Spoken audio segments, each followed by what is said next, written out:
გამოცემის აღსანიშნავად დღეს შევიკრიბეთ. ერთი მხრივ არის აკადემიური ნაშრომი, სამეცნიერო, ხოლო მეორე მხრივ ეს არის არტისტული ნაშრომი, ის შეეხება ცეკვას. ამიტომ ბევრი ვიფიქრეთ თუ როგორი ყოფილიყო დღევანდელი საღამო.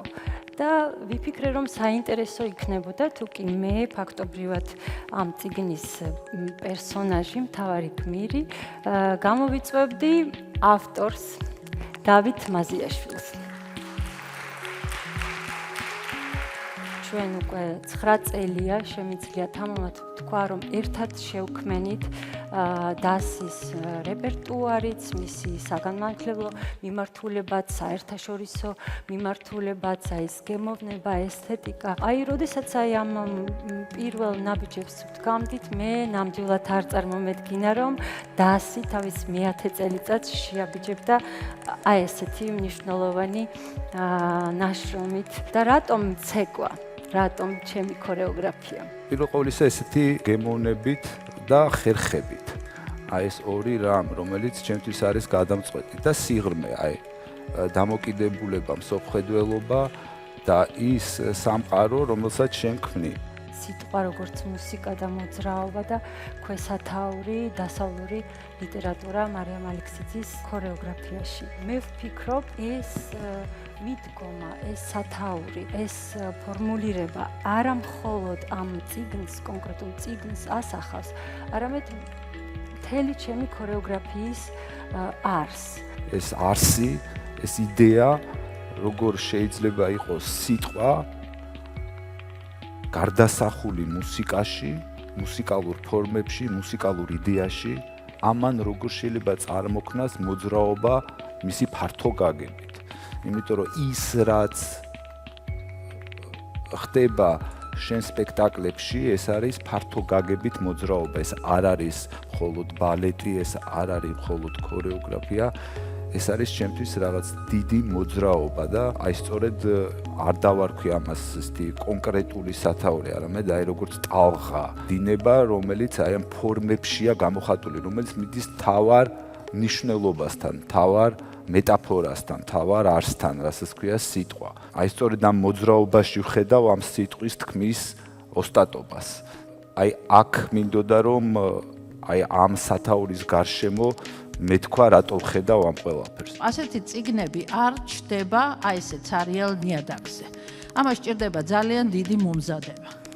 და ამ მომზადებისკენ დათო მოდიოდა საკმაოდ დიდხანს. პირველი წიგნი ეს იყო ტომ სტოპარდი და პოსტმოდერნიზმი. მეორე ნაშრომი გახდათ უკვე შექსპირის პოსტმოდერნიზმი. ამ ბექგრაუნდით მოვედით ამ წიგნამდე. წიგნში ძალიან დიდი სიახლეა ის, რომ აქ გვაქვს უზარმაზარი დიაპაზონი, ხო? დაწყებული მეტამორფოზებით, დაწყებული, ვთქვათ, ევრიპიდეს მედიათი, აქ უზარმაზარი დიდი რენესანსის ავტორები, როგორც დანტე და შექსპირია, აქეთ მოდერნისტები, როგორც ვთქვათ, ჯოისია, როგორც მარიამ ალექსიძის დიდი ბებია, მარიჯანია. ეს ყველაფერი ისეა დალაგებული და რაღაცა ერთიანობაში და მთლიანობაში გააზრებული, რომ ძალიან საინტერესო რამ გამოდის. წიგნში, სადაც ამოდენა დიაპაზონის ავტორები არიან, სადაც არის უამრავი მასალა ბოეთიუსის, ნუგეშის ცემა ფილოსოფიაში, პლატონი, არისტოტელე, სადაც არის გერშვინი, სადაც არის მალერი, სადაც არის ბახის მუსიკის არაჩვეულებრივი გაგება და ასე შემდეგ. ეს ყველაფერი არის მოტანილი მკითხველამდე ისე, რომ ეს არის ესე მსუბუქად, არტისტულად, ძალიან ლამაზად. ეს უკვე ძალიან დიდ ოსტატობას ნიშნავს. ყველაფერი მთლიანობაში წარმოქმნის უნიკალურ წიგნს. ამიტომ გილოცავთ თქვენს და უპირველეს ყოვლისა ულოცავ საქართველოს, ულოცავ ადამიანებს, ვისაც უყვართ წიგნი. გელოდებათ დიდი სიამოვნება. დათოს წიგნი ერთ-ერთი ნათელი გამონათება, ასე ვთქვათ, და მნიშვნელოვანი გამონათება ამ თვალსაზრისით. როდესაც ჩვენ გვაქვს ესეთი სოლიდური ნაშრომი, ინტერმედიალური, სადაც არის კვლევა ამ სხვადასხვა სახელოვნებო მიმართულებების კენა, რა ვთქვათ, ლიტერატურა, მუსიკა და ქორეოგრაფიული ხელოვნება. ენა, რა ენით წერია. გამსახურდია როგორც იტყოდა კონსტანტინე გამსახურდია თავანკარა ქართულით წერენ. აი დათოს წიგნიც არის აი ესეთი თავანკარა ქართულით ნაწერი, არის ნათელი, ცხადი, ზუსტი გადმოცემა ურთულესი საგნების. და მე ესე შევაფასებდი აი ესეთი მსუბუქი აკადემიზმი, ესე იგი ეს სტილია, დათოს სტილი არის ეს, ეს წინა წიგნებშიც იყო და აგაც გრძელდება. ანუ უღრმესი და ურთულესი თემების უდიდესი აი რაღაცა სახელოვნებო სიმსუბუქით გადმოცემა და რაც თავარია გასაგება და ზუსტად და ნათლად გადმოცემა და ამაში თქვენ დარწმუნებით და როგორც იტყვი აი კარგად იკითხებაო აი ზუსტად დათოს წიგნები დათოს ნაშრომები გამოირჩევა აი ესეთი ლაღი მსუბუქი ენით და რაც თავარია დიდი აკადემიზმი და აი საოცარი შერწყმა დათოს სამეცნიერო წერის სტილისა ნაშრომის სტრუქტურა რაღაცა იმას მაგონებს გერმანული ექსპრესიონისტული დრამის სტრუქტურას. აი არის ესეთი დრამის სტრუქტურა, რომელსაც ეძახიან რაღაც შტაციონენ დრამა, ანუ რაღაც ადგილმონაცვლე დრამა, როდესაც სხვადასხვა სურათები, გამოსვლები შედგება რადიკალურად განსხვავებული სცენებისაგან, ადგილებისაგან და მონტაჟის პრინციპით შემდგომ ეს ყველაფერი იკვრება ძირითადი პერსონაჟის მიერ და ეს პერსონაჟი არის მარიამი ამ სხვადასხვა შექსპირის სამყარო იქნება დანტეს სამყარო იქნება ოვიდიუსის სამყარო და ასე შემდეგ ამ რადიკალურად განსხვავებულ ეპოქებსა და კულტურებს აერთიანებს და ამთლიანებს მარიამი მისი ხელოვნება როგორც პერსონაჟი. მარიამის ხელოვნება და მარიამის დასი წარმოაჩენენ ქართული კულტურის რაღაცნაირად აი ზოგად კულტურული ფენომენი მე ესე ვიტყოდი და დათომ ეს თავის წიგნში ეს აჩვენა რომ ჩვენ ქართველებს შეგვიძლია თქვა დიდი სიმსუბუქით, სილაღით და დიდი შრომის მოყვარეობით არ გვიჭირს თქვა შევეჭიდოთ ისეთ ურთულეს თემებს როგორიც არის თქვა აი ჩემს მიერ ჩამოთვლილი ზემოთ ჩამოთვლილი ავტორები და მათი შემოქმედება და ეს თავისთავადია და ეს რაღაც ძალიან ბუნებრივად ხდება და მე მგონი ამის დასტური იყო არა მარტო ოქსფორდში არამედ აი ახლახან გამართული ლონდონის წიგნის ფესტივალი სადაც მე მგონი დიდი რეზონანსი ჰქონდა ამ წიგნს და დათოს ულოცავ და მარიამს ულოცავ ამ გამარჯვებას და აქ აი სწორედ იქ წარმოჩნდა ეს მომენტი რა რომ ეს მათთვისაც რაღაც თითქოს და ჩვენთვისაც რაღაც თავისთავადი და თითქოს და ჩვეულებრივი და ნორმალური ამბავი იყო რომ არ გვიჭირს შეგვიძლია ასე თქოს შევეჭიდოთ წავეთამაშოთ და დავძლიოთ ის ურთულესი თემები რაც არის მოცემული დანტესთან, შექსპირთან, ოვიდიუსთან, ჯოისთან და ასე შემდეგ და ასე შემდეგ. ოქსფორდში ჩემი ერთწლიანი ყოფნა პოსტდოქტორატურაში. იქ მე დავინახე აუცილებლობა იმის, რომ ჩვენ ვილაპარაკოთ თანამედროვე ქართულ ხელოვნებაზე. და ამის აუცილებლობა სწორედ კიდევ დავინახე ვორდროპების გავლით შეიძლება ასე ვთქვათ, რომ სწორედ ისინი იმ დროს საუბრობდნენ თანამედროვე საქართველოზე. და მეც მინდოდა რომ ესეთი ნაშრომი ყოფილიყო, რომელიც მათთვისაც გასაგები იქნებოდა. ჩვენ ვილაპარაკებთ სიტყვაზე, მაგრამ სიტყვასთან ერთად იმ მოძრაობაზე, რომელიც თანამედროვე ხელოვნებაში, თანამედროვე ქართულ ხელოვნებაში ხდება. ეს მოძრაობა სწორედ შენ შემოქმედებაზე ყოფილიყო და ამავდროულად მათთვის ძალიან ნაცნობ სამყაროზე რა, დასავლურ ცივილიზაციაზე. ესე იგი, მათ სამყაროში ველაპარაკოთ ჩვენი პერსპექტივიდან და ამას შენაკეთებ. და აკეთებ სწორედ სიტყვის, მუსიკის და მოძრაობის აი ამ ტრიადის ერთობით. ამ წიგნის პრეზენტაცია უკვე შედგა პირველად ლონდონში, ლონდონის წიგნის ბაზრობაზე და სწორედ იქ ესწრებოდა ერთი პიროვნება, რომელმაც შემდეგ გითხრა, რომ თითქოს მომავლის საქართველოს ვუყურებდიო და ვისმენდიო, არა და ამდენი არის აქ წარსული და რა თქმა უნდა არის დღევანდელი და ამ დროს არის მომავალი და ეს იყო ძალიან მნიშვნელოვანი შთაბეჭდილება. ჩემთვის ეს წიგნი გახდა წიგნი, რომელიც ხელთან ახლოს მაქვს ყოველთვის, იმიტომ რომ როდესაც არ უნდა გადავშალო, აი რაღაცა ჩემთვის უცებ ჩდება ხოლმე რაღაცნაირად სივრცე ამოსუნთქვის და ამითაც მე მგონია რომ ძალიან ძვირფასია ეს წიგნი. წიგნის სათაური, როგორც კი გამიზიარეს დავითმა და მარიამმა, სიტყვა როგორც მუსიკა და მოძრაობა რაღაცნაირად გახდა შთაგონების წყარო და მივხვდით საერთოდ ლონდონის წიგნის ბაზრობისთვის ეს ქართული პროგრამა რაზე უნდა აგვეგო. სწორედ ამ წიგნის წარდგენისას სხვათა შორის და იმ გადავსებულ დარბაზში ხალხი ფეხზეც იდგა მე მგონია რომ ეს მოხერხდა და ეს არის თავიდან ბოლომდე რა თქმა უნდა პირველ რიგში მარიამის და დავითის და აი ამ წიგნის დამსახურება რომ სწორედ ის რაზეც იყო აქ საუბარი რომ აი ჩვენი რაღაცა წიაღიდან ამოღებული მათთვის გასაგებ ენაზე, ხო? ამ შემთხვევაში ვთქვათ ლონდონური აუდიტორიისთვის გასაგებ ენაზე, გასაგებილით ავტორებით გველაპარაკა რაღაცნაირად ჩვენზე და ჩვენს თანამედროვეობაზე და მე ვფიქრობ, რომ ეს არის აი ძალიან ესეთი შერწყმა, მე რითაც შეიძლება ზოგადად ურთიერთობა გარე სამყაროსთან და მე მგონია რომ ეს ენა ნაპოვნი აქვთ მარიამს და დავითს და ძალიან მიხარია რომ დიდი პატივია ჩემთვის რომ მეც რაღაცნაირად ამ პროცესის მონაწილე გავხდი. დიდ ემოციას იწვევს ჩემთვის აი ეს პარალელი, აი ეს სწორი აქცენტები და ის ბმა, ის კავშირი, რასაც დავითი აღნიშნავს გიორგი ალექსიძესა და ჩემს შორის. ტრადიცია და თანამედროვეობა ელიოტისეულად რომ თქვა. ტრადიცია და ინდივიდუალური ტალანტი. ასე რომ აი იმ პატარა შესავალში სწორედ ეს მინდოდა მე თქვა რომ ის დიდი ტრადიცია რომელიც შენ უხვად გაქვს, შენს გვარს მამის სახით, ბაბუის სახით, დიდი ბებიის სახით, კიდე უფრო დიდი ბაბუის სახით, შემიძლია კიდე გავაგრძელო, აი ეს ინდივიდუალური ტალანტი, როგორ აძლევს მას თანამედროვეობის განზომილებას და მე დავეთანხმები აი იმ კაცს ლონდონში, რომელიც ამბობდა, რომელიც იყურება მომავალში. აი იმ სამყაროთი, რომელსაც შექმნი და დიდ დარბაზებში ადამიანებს აი ესეთ ესთეტიკურ სიხარულს, ბედნიერებას ანიჭებ, ჩემთვის სწორედ ჩაფიქრების და დარწმუნებული ვარ სხვებისთვისაც, შთაგონების და რაღაცა კიდევ უფრო შემატების აი ეს იმპულსი მომეცი, ასე რომ ეს არ ნიშნავს მხოლოდ ბედნიერებისთვის, არამედ ეს არის პირიქით, რაღაც ახლის დაბადების, ამიტომაც ისევ მივდივართ ისევ სიტყვასთან, რომელიც კიდე რაღაც ახალს შობს.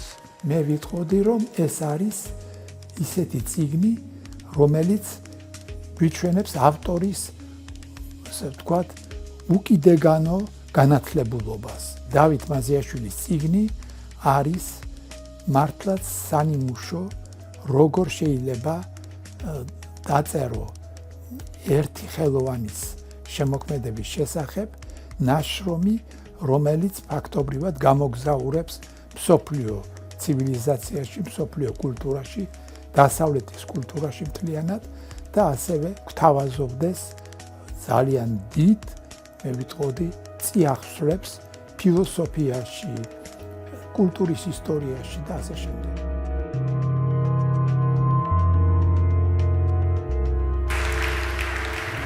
როდესაც ყავს ასეთი თანამოაზრეს იშვიათობა და მე ვარ ბედნიერი და იღბლიანი ადამიანი, ხელოვანი, რომ ჩვენ ერთად ვაკეთებთ ამ საქმეს.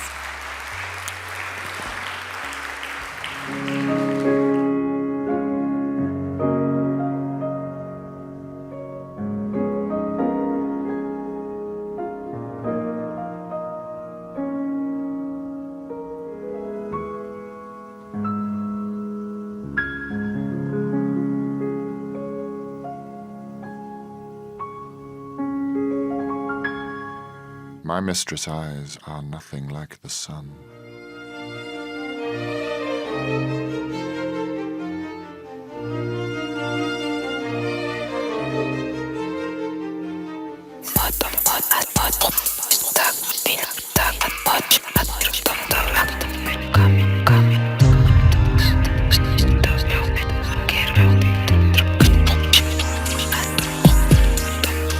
It's endless now since I or one last saw Waterhouse's clock. My blue veins, child.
შემთხვევა არის ჩემი ყოფნის ბრმა მოკარნახი.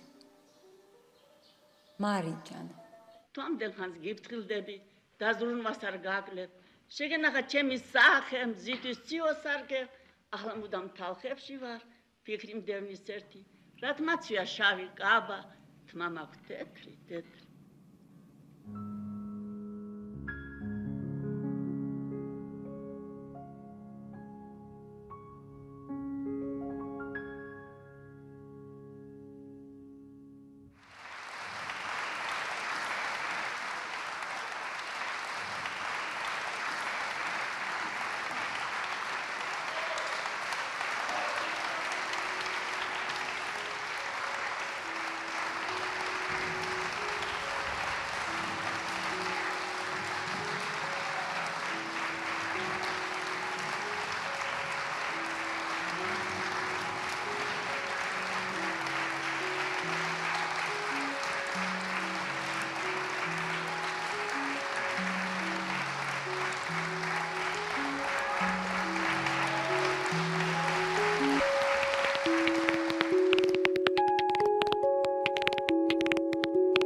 რომ მარიამ ალექსიძისა და დათო მაზიაშვილის შეხვედრა ეს იყო ძალიან იღბლიანი შეხვედრა. ისინი არიან ნამდვილად თანამოაზრეები, ორივე არის ძალიან ღრმა ადამიანი, უაღრესად განათლებული. დათო არის ერთი მხრივ ლიტერატურათმცოდნე და ძალიან კარგად იცის ლიტერატურა, მასში ნამდვილად არის ხელოვანი და მარიამი არის კიდევ უნიჭიერესი ქორეოგრაფი, მაგრამ ეს მარტო ქორეოგრაფი არ არის მარიამიც, იმიტომ რომ ის ოჯახური ტრადიცია, საიდანაც მარიამი მოდის, შორს არ იყო ლიტერატურისგან და ამე ვფიქრობ, რომ მასშიც ეს ლიტერატურის სიყვარული არის ძალიან ღრმა. დღეს ვსაუბრობდით კოლეგებთან ერთად, რომ პრაქტიკულად მათ ჩაუყარეს საფუძველი კონცეპტუალური ბალეტი შეიძლება დავარქვათ იმ სპექტაკლებს, რასაც ჩვენ ვუყურებთ. და ეს როგორ იბადება ეს კონცეფცია, როგორ ხორციელდება შემდეგ ეს როგორ ისხამს ეს იდეა, რომელიც იბადება დათოში და მარიამში, ხო? ეს პატარა ამბავი ხო არ არის, ამხელა ავტორებთან შეჭიდება, ხო? და ეს ყოველი სპექტაკლი არის უაღრესად დატვირთული ალუზიებით, ღრმა შინაარსით, ალუზიებით ფილოსოფიური, ლიტერატურული, მითოლოგიური, ბიბლიური. დათომ ძალიან დიდი საქმე გააკეთა იმითი, რომ აი ეს მათი ნაზრები, ის იდეები, რასაც ისინი დებენ ამ სპექტაკლებში, აი ესე გადაიტანა ფურცელზე წიგნის სახით მოგვაწოდა, ასე ვთქვათ, ქართულ საზოგადოებას და არა მარტო ქართულ საზოგადოებას, რადგან წიგნი არის ორენოვანი. ის მიმართულება აი ამ დასის და ამ შემოქმედებითი ჯგუფის, რომ ისინი არა მარტო ქმნიან ხელოვნებას, არამედ ისინი ზრდიან მაყურებელს. აი ეს ლექციების ციკლი, რომელიც წინ უძღვის ხოლმე აი განსაკუთრებით აი დიდი ავტორების ნაწარმოებების ინსცენირებას, ისინი ზრდიან მაყურებელს და აი ეს წიგნით მე ვფიქრობ, რომ ქართული საზოგადოებისათვის, ბალეტის მოყვარულებისათვის, ლიტერატურის მოყვარულებისათვის, დათო სტუდენტებისათვის, რადგან ის უნივერსიტეტში ასწავლის, ნამდვილად არის ძალიან დიდი საჩუქარი და ძალიან დიდი საქმე. ძალიან მნიშვნელოვანია, რომ ასეთ საერთაშორისო ასპარეზზე ლონდონში წარდგა წიგნის ბაზრობაზე ეს წიგნი, შესანიშნავი შეფასება მიეცა. მე მინდა მიულოცო ბატონ დავითს, ქალბატონ მარიამს ამ წიგნის გამოსვლა და გამოვხატო დიდი კმაყოფილება ბევრთან ერთად იმის გამო, რომ გამოიცა შეიძლება ითქვას მეცნიერული აკრივიით და შემოქმედებით ახსავსე აღქმა იმისა, თქვათ, რაც მოქცეულია თქვათ ამ სპექტაკლში, რაც მოქცეულია წიგნში, რომლის შესახებაც დღეს იყო საუბარი. და ეს ყველაფერი მეტყველებს იმაზე, რომ ძალიან სერიოზული და ღრმა და გააზრებული ნაბიჯები იდგმება თანამედროვე ქართულ ხელოვნებაში, საკუთრივ ქორეოგრაფიაში და გრძელდება დიდებული ტრადიციები ალექსიძეების.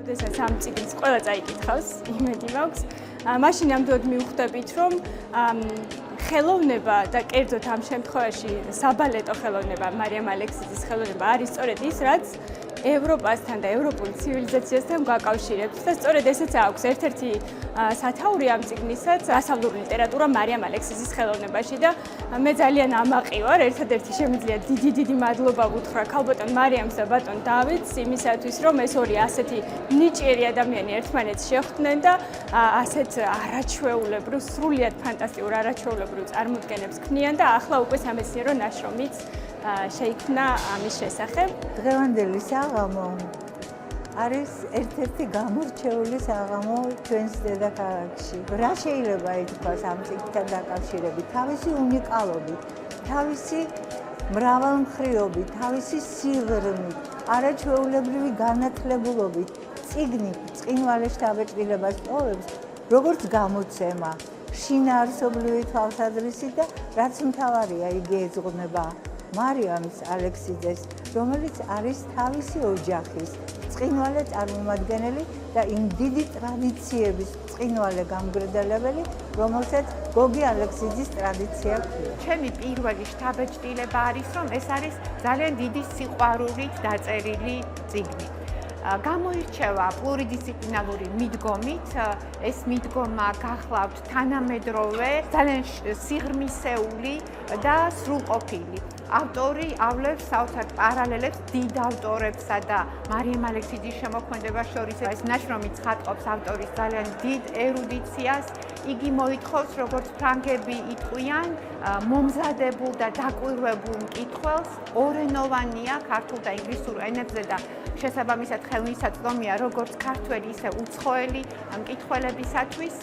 ჩემთვის, როგორც თანამედროვე ცეკვის მკვლევრისთვის, ძალიან სასიხარულოა ის ფაქტი, რომ საქართველოში პირველ თანამედროვე ცეკვის ქორეოგრაფს ასეთი მნიშვნელოვანი ნაშრომი მიუძღვნეს. მარიამ ალექსიძის შემოქმედება სახეს უცვლის და ათანამედროვებს მისი მამის ტრადიციას და ეს შესანიშნავია. ეს ყველაფერი არის გადმოცემული წიგნში, რომელიც არის კვლავ რაღაც ელიოტის სიბრძნით გაჟღენთილი და როგორ არის იცით, მასში არის ელიოტის ის ძალიან ცნობილი აზრი გატარებული, რომ ეს ყველაფერი არის აწმყოში ხდება და ეს გაერთიანება ამ დიდი ტრადიციისა. წიგნი რთულია, პოეზია უნდა იყოს რთული ელიოტის აზრით და რთული კიდევ დიდ მსხვერპლს მოითხოვს. დიდ მსხვერპლს მოითხოვს და ამ შემოქმედებაში მარიამ ალექსიძისა და თვით წიგნში სწორედ ეს არის, რომ ორივემ ქორეოგრაფმაც და წიგნის ავტორმაც დიდი მსხვერპლი გაიღეს, მათ თავი შესწირეს აი ამ შემოქმედებას. ამ ორი ადამიანის ერთობა სწორედ ამ სამში, სიტყვაში, მუსიკაში და მოძრაობაში გარდაიქმნება ძალიან საინტერესო მოცემულობაც. ეს არ არის მხოლოდ ქართული კულტურის მნიშვნელობა და სიდიადე, ის სოფლიო დონის სიდიადეა, რომელიც ამ სამშია მოქცეული. მე ვილოცავ დავით მაზიაშვილს და მარიამ ალექსიძეს ამ დიდებულ გამარჯვებას.